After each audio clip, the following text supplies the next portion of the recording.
Okay, so very early this morning, I was having an argument with this user about some of the bad writing that showed up in the Legend of Korra series. Specifically the last episode of Season 1 where Korra has her final fight with Amon. I claimed that the entire fight was sloppily written and that the way Korra won made no sense. This guy disagrees, so now it's time to prove him wrong.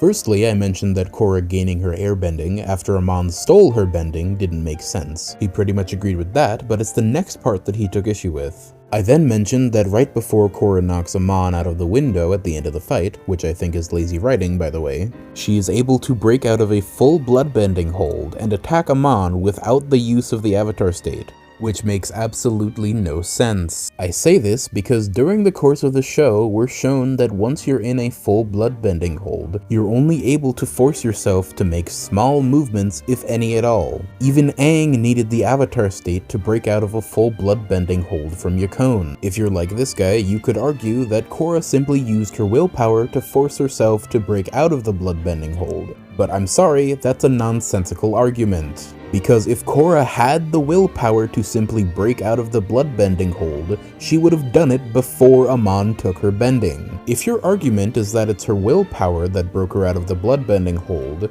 then you're implying that Amon taking away her bending wasn't a good enough motivator to power through it before. Her breaking out of the bloodbending hold the second time also doesn't make sense because she was severely weakened. Not only had she lost the ability to bend the other three elements, but it was clearly shown that what Amon did to her severely weakened her physically.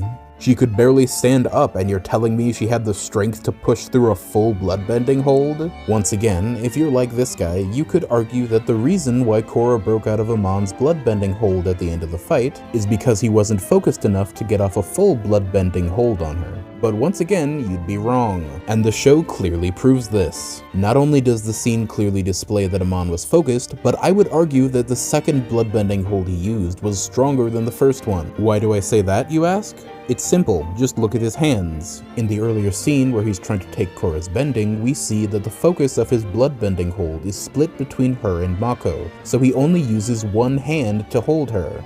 But the second time around, Mako is out of the way and Amon's focus is fully on Korra, so guess what? Two hands. It is abundantly clear in this scene that the entire focus of his bloodbending hold is on Korra, and at full strength he is very much trying to kill her. Circling back to the willpower argument, it makes even less sense when you realize Korra had more time to break out of the bloodbending hold the first time around than she did on the second hold. Don't believe me? Just watch.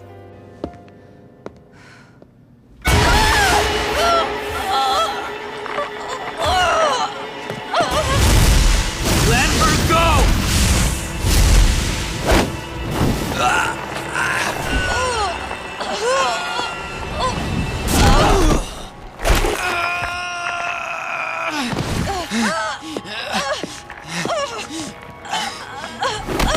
No! Korra!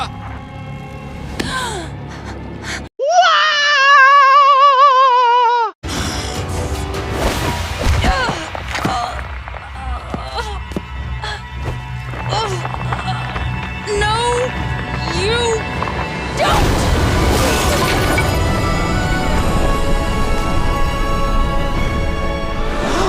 Did you see what happened? So to summarize, you expect me to believe that it makes any amount of sense that in an extremely weakened state, Korra was able to break out of a full-strength bloodbending hold in around 8 seconds without the use of the avatar state, but with full strength and with over triple the time she was unable to break out of a bloodbending hold that was weaker? Be fucking for real.